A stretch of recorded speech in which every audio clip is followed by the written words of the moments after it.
Hello and welcome to our webinar today on optimizing logistics in a time of economic uncertainty. So what we want to talk about is a quick market update, what's going on in the market today, what is uncertainty, and where do we see the key risk factors for you as shippers.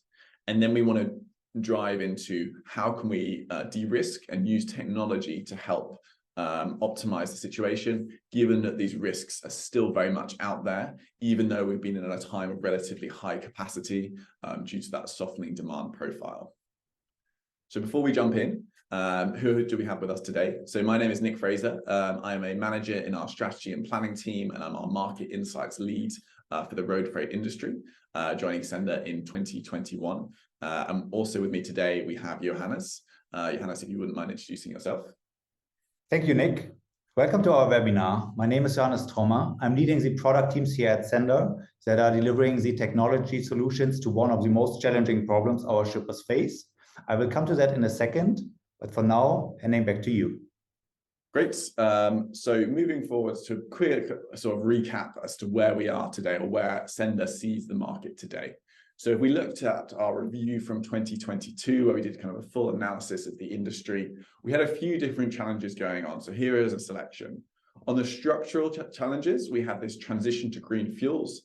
This is both a push and a pull, a push from kind of the EU and other governments to subsidize and transition industries more towards green solutions, but also a pull from many shippers we see are interested as kind of improving the carbon footprint of their supply chains and their impact. So we're getting both from a demand side, but also governments pushing us towards that direction. We had driver shortages. That was a particularly big issue last year, with a large proportion of vacancies unfilled. And the IRU estimating that over half of all truck driver positions are likely to be unfilled in the next 5 years, with the 30% of truck drivers who are currently aged over 55 today expected to be retiring or retired by that point. We also had this underinvestment in oil production, which led to spiking fuel costs. So this underinvestment was caused by a transition of many investment funds and away from oil and sort of carbon heavy production to more ESG friendly activities. And this led to a structural underinvestment in oil production relative to global demand. On the more kind of transitory front, we obviously had the impact of COVID, a little bit less last year, but still impacting the markets in terms of movement and demand. Truck production and semiconductor availability, big constraints coming particularly from China, that lack of chip production, and Taiwan as well, and that impacting carriers who are looking to expand, unable to source the trucks without significant lead time. We had Russia's invasion of Ukraine, which caused both supply chain difficulties for those shippers who had operations based in Ukraine or were using products that were particularly big in Ukraine, such as raw metals and also kind of wheat and other agricultural products. But it also impacted the driver shortage again. So we had that 100,000 Ukrainian drivers who were based in Poland, who therefore, many of whom went back home to fight, and therefore reduced capacity for the market in Europe.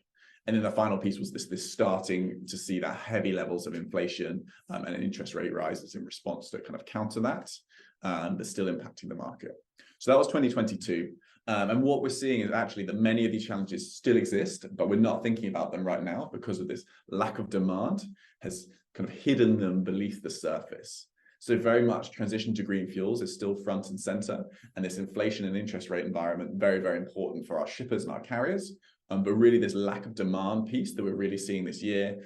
We had the IMF expecting most of Europe to be less than 1% growth this year, and Germany actually to shrink by 0.5% in terms of GDP. So really kind of recessionary type environment, and that's really been causing this lack of oversupply of capacity in the market, and that's been hiding this driver shortage issue, this oil production issue, as we've seen oil prices come down this year. And finally, Russia's invasion of Ukraine, still obviously very, very present, but the impact has largely been felt, both because those supply chains have already been altered, but also that lack of demand has taken the cap off that energy price and commodities price. So the big kind of so what here for us is that once we see that demand to kind of pick back up, we'll see these trends still there and still emerge. And when we talk about economic uncertainty and optimizing logistics, it's very much because we expect if we see that uptick in demand, these trends are all going to come back in front, and then we'll be back to a situation where we had last year, or very, very high spot rates and difficult to secure capacity. So just a quick recap of how us at sennder have seen this is a unweighted cost index for across all our lanes. And as you can see, we've kind of gone down about 14% costs since October 2022. So this big kind of decline in costs. And then what our kind of view is in the market is that carriers are actually going to risk underpricing tenders based on that demand today. So they'll be pricing those tenders on that kind of much, much cheaper rates that we're seeing right now. And the risk is that if demand comes back up, the rates are going to spike again because we still have those structural problems still at play. And this could well see this more in terms of the fourth quarter of the year. So that's something that we're kind of calling out as a potential risk for the industry. So what, from a shipper perspective, what you can do is think about when carriers are submitting their tenders, thinking about what that could look like if rates do spike back up. So that's that kind of scenario analysis to understand the true cost. If carriers become unable to fulfill their obligations because they priced too cheaply once the market has moved, what does that mean in terms of rates on the spot market and moving loads towards the spot market, and therefore actually paying increased over and above what you're expecting based on those too cheap tenders that are being made on a rather short-term basis. We've also seen kind of interest in shippers from more like collaborative solutions such as dynamic pricing. So this is where both sides shoulder a bit of the risk of the market, but allows, as the cost of the market increases or falls, it means that those costs are passed on and shared between the carrier and the shipper so that we can ensure that service quality remains super reliable, and there's no big having to like use the spot market or risk really key operational stoppages because we just don't have the trucks to be in place. And the final piece that I want to mention is this kind of thinking about from a partner perspective. How can you work with partners who can use technology to provide leading spot flexibility? So obviously securing capacity when capacity does get tight, which we can definitely see on the horizon, and getting this instant feedback on capacity is super, super important for shippers. So what we see particularly for smaller shippers is that they have a very restricted view on the market beyond their immediate carrier network. So understanding the rate at which capacity is guaranteed to be secured is super, super important for driving cost and operational efficiency. But to allow this, you really need extensive predictive models to kind of leverage the data out there. And most forwarders we know use a combination of pricing grids and market feedback.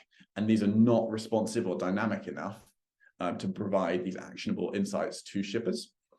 And these logistic models need to take in overall market dynamics as well as lane-specific attributes such as relative density and imbalance, service requirements and seasonality. So at sennder, for example, we have a team of machine learning engineers to refine and improve our market model. And this understanding is something we see that will really separate the market leaders from the rest, who are either too small to generate meaningful insights or unable to adapt their internal processes to make the necessary tech investments to drive value for their customers. Okay, so now I am going to hand over to Johannes, who's going to cover optimizing truck utilization and the impact of driver shortages and how your logistics partner can help. Thank you, Nick. So when we are looking into optimizing truck utilization today, traditional approaches like route optimization have been leveraged to its fullest. Today, topics like facilities are the most promising areas in order to improve truck utilization. So what do we mean by that? So firstly, performance of facilities is really key to optimize, for example, for on-time performance and driver experience. However, getting transparency about facility performance and gaining the right insights is not trivial at all. Typically, shippers don't have that information at hand and hence cannot act according to it. However, traditional freight forwarders do have their data at hand and can make use out of it. So together with the shippers, both can work on optimizing the facility performance in order to optimize not only for on-time performance, but also for driver experience. Given today's challenges, specifically the driver shortage, drivers are absolutely key in order to gain maximum capacity. So shifting the focus towards drivers, understanding their needs and experiences really helps with unlocking truck capacity for our shippers. So basically connecting drivers to digital solutions, gather their feedbacks, gather the ratings on facilities, and doing everything in order to provide them with a best-in-class experience is today a challenge that shippers need to address. Another huge area to optimize for truck utilization is in syncing facility internal operations with external transport operations. So what do I mean by that? Two examples. Traditionally, facilities perform at very different levels. Especially in the realms of time slot booking, this leads to waiting times and a negative driver experience. With leveraging facility performance data, like digital freight forwarders do, certain patterns can be identified and can be considered in time slot booking. So when a facility is known for delays due to internal inefficiencies, time slots are booked accordingly, helping us reducing waiting times for the driver and improving the driver experience. Secondly, delay information and exchange of delay information is key as well. So delays are in the nature of logistics industry on both sides, internally, facility operations-wise, and externally, transport operations-wise. So for example, if there's a delay or disruption within the facility, the driver can get informed proactively and potentially replan his route or take a break.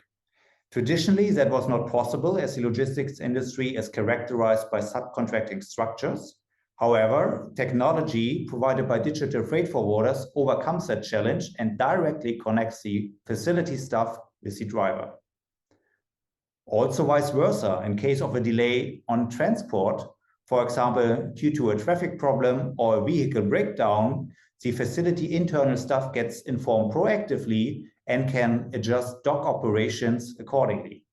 This helps to keep the facility staff utilized, reducing the waiting times at the dock and improving the driver experience. Also, the mega trend of going green in combination with the current uncertainty in the marketplace is a major challenge for carriers. Investments in electronic vehicles need to be justified with according returns. In order to achieve that, truck utilization needs to be way above benchmarks. Here, digital freight forwarders can help with providing the demand in order to utilize electric trucks and consider required infrastructure like charging facilities. That is connected to route optimization. Traditional route optimization algorithms do not consider charging times and do not consider charging facilities. Here, digital freight forwarders come into play again. They provide these capabilities and help carriers to utilize their trucks way above benchmarks and to justify investments in electronic vehicles. Fantastic. Thank you very much, Johannes. Really great insights. So just to pull this all together, our big message for you as shippers is that uncertainty is very much here. You just might not realize because it's been covered by this lack of demand. But as soon as that demand ticks up, we really see some risks again emerging from the structural factors that have that still very much are there and haven't had solutions, and being a big driver of capacity and pricing, at least for the end of this year and potentially next year as well. So shippers obviously need to think carefully about procurement and their partners, looking beyond that kind of nominal price that a carrier gives, but thinking about what does that look like in a time where capacity really tightens up, and service quality may well fall as well, leading to shipments being put onto the spot markets. Thinking about how technology sophistication of your partners can help reduce that risk, using that kind of deep insights and spots view of the market. The next thing around facility performance and driver experience very much should be a focus, and thinking about how data can drive insights into facility performance to help you as a shipper, but also the fact that a good facility performance and being able to communicate that to carriers really improves capacity and overall just helps the market. The next thing is that technology can reduce the shipper impact of delays. So as we talked about already, delays are just unfortunately a reality that we have to deal with. But how we use those delays can really impact the effect on our operations. So facility performance-based scheduling technology is very much a must, and we see that being more and more important as we go through and as these capacity constraints come back online. And this deep kind of GPS plus integration helps minimize this disruption, so we can flag those delays as early as possible and help you as shippers deal with that and minimize business impact. And then the final piece around that green strategy is that electrification is coming, but it's not just a hardware problem. So carriers will have to adapt to shippers' carbon reduction targets and will have to move to these platforms, but it's a very different way of working for carriers. So carriers using like infrastructure strategically will be the real differentiator between carriers who can be cost effective and those who can't.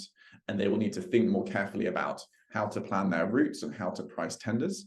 And that's where we see technology is really important in driving performance for the carrier. So those cost savings can be passed forward to you as shippers. That's everything we have today. Thank you very much for listening. And if you have any kind of thoughts or questions, feel free to get in touch. Thank you very much.